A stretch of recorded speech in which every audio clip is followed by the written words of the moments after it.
నమస్కారం మా తెలంగాణ టీవీ వార్తలకు స్వాగతం. సంగారెడ్డి జిల్లా అన్నారం ప్రకృతివనం కాలనీలో దొంగల హల్చల్. తాళాలు పగలగొట్టి రాత్రి 4 ఇండ్లలో చోరీ చేసిన దొంగలు. గత 2 రోజుల క్రితం ఒక ఇంట్లో చోరీ, వస్తువులు డబ్బులు పోయాయంటున్న కాలనీ వాసులు. భయపడుతున్న ప్రకృతివనం కాలనీ వాసులు. కేసు నమోదు చేసి దర్యాప్తు చేస్తున్న గుమ్మడిదల పోలీసులు.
జనగామ జిల్లా కొడకొండ్ల రైతు వేదికలో ఎమ్మెల్యే మాట్లాడుతూ కాంగ్రెస్ ప్రభుత్వం అధికారం రాగానే ఇందిరమ్మ రాజ్యంలో ప్రతి పేదవాడికి ఇల్లు ఇవ్వాలని సీఎం రేవంత్ రెడ్డి లక్ష్యం అన్న మాట ప్రకారమే ప్రతి పేదవారికి ఇల్లు కట్టిస్తున్నామని అన్నారు.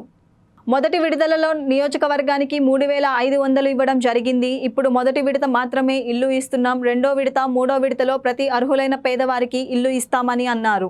గత 10 సంవత్సరాల క్రితం ఉన్న ప్రభుత్వం మాయమాటలు చెప్పింది తప్ప చేసింది ఏమీ లేదు.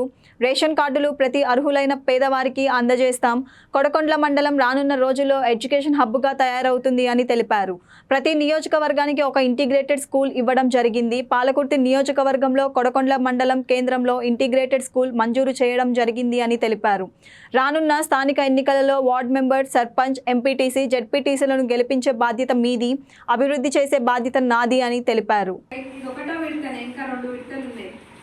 విడతలో వచ్చిన వాళ్ళకైనా మేము కూడా అర్హులు కదా అని వాళ్ళు కొంచెం బాధపడుతుండొచ్చు.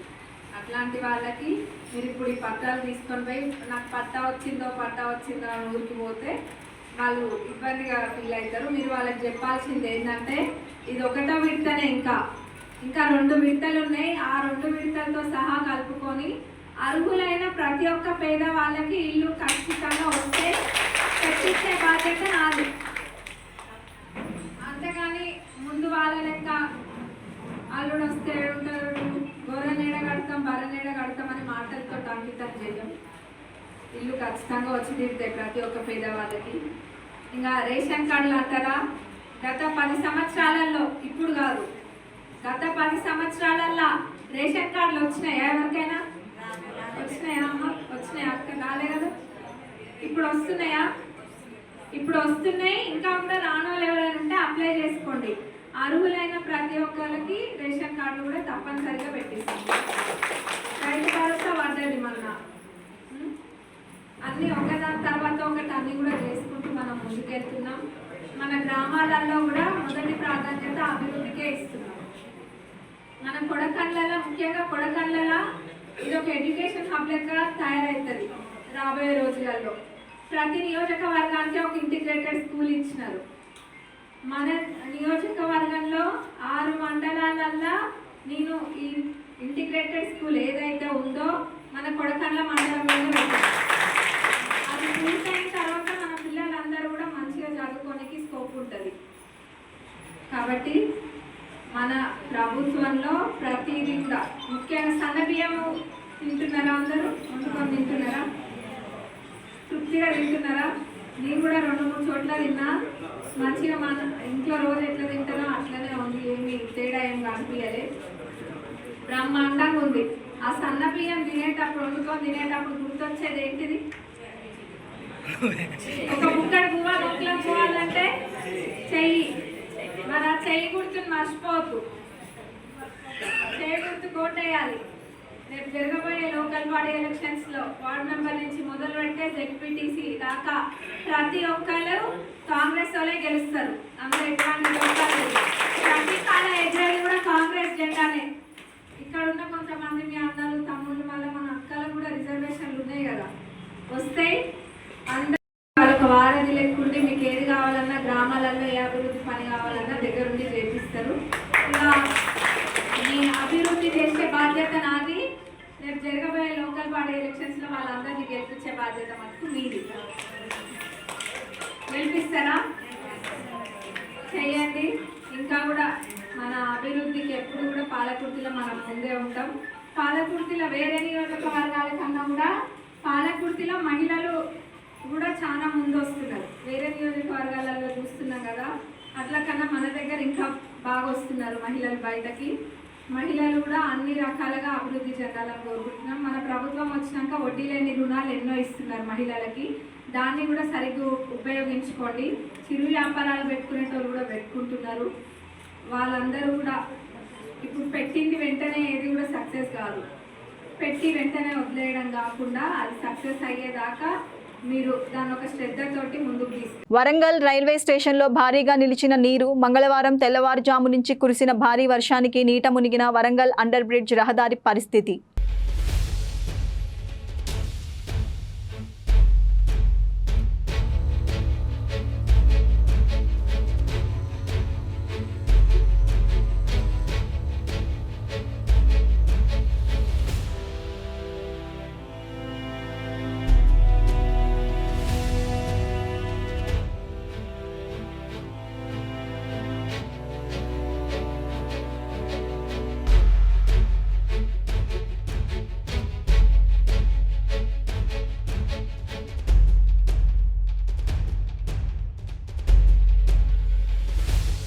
వరంగల్ 32వ డివిజన్లో నేల కొరిగిన రామ్ లక్ష్మణ్ గార్డెన్స్ ప్రహరీ గోడ, నేల కొరిగిన కరెంట్ స్తంభాలు, నిలిచిన విద్యుత్, త్రుటిలో తప్పిన ప్రమాదం, లక్ష్మీనగర్ కాలనీని బ్లాక్ చేసిన కూలిన ప్రహరీ గోడ.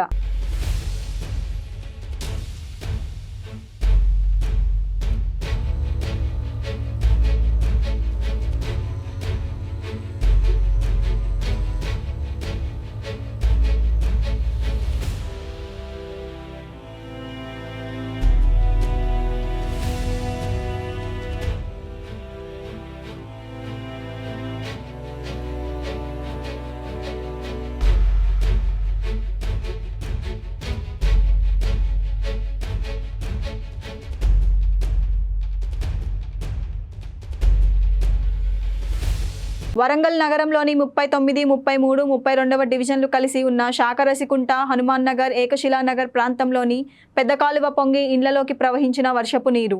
ఇంట్లో ఉన్నవారు సామాగ్రి పూర్తిగా తడిసిపోయిన పరిస్థితి. నీటి ప్రవాహం ఎక్కువ అవుతున్న కొద్దీ ఎవరూ బయటకు రాలేకపోతున్న పరిస్థితి. దయచేసి అధికారులు, ప్రజాప్రతినిధులు సహాయక చర్యలు చేపట్టాల్సిందిగా కోరుకుంటున్నా అని ప్రాంతవాసులు.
దేశాభివృద్ధిలో కీలక భూమిక పోషిస్తున్న బొగ్గు రంగ పరిశ్రమలను కేంద్రం రాష్ట్ర ప్రభుత్వాలు నిర్వీర్యం చేసేందుకు కుట్రలు పన్నుతున్నాయని బీఎంఎస్ జాతీయ నాయకులు కొత్త కాపు లక్ష్మారెడ్డి విమర్శించారు. పెద్దపల్లి జిల్లా గోదావరి ఖనిలో ఆయన మీడియాతో మాట్లాడారు. దేశానికి వెలుగులు పంచే సింగరేణి, కోల్ ఇండియా వంటి సంస్థలను ప్రైవేటు పరం చేసేందుకు ప్రభుత్వాలు శ్రీకారం చుట్టాయన్నారు.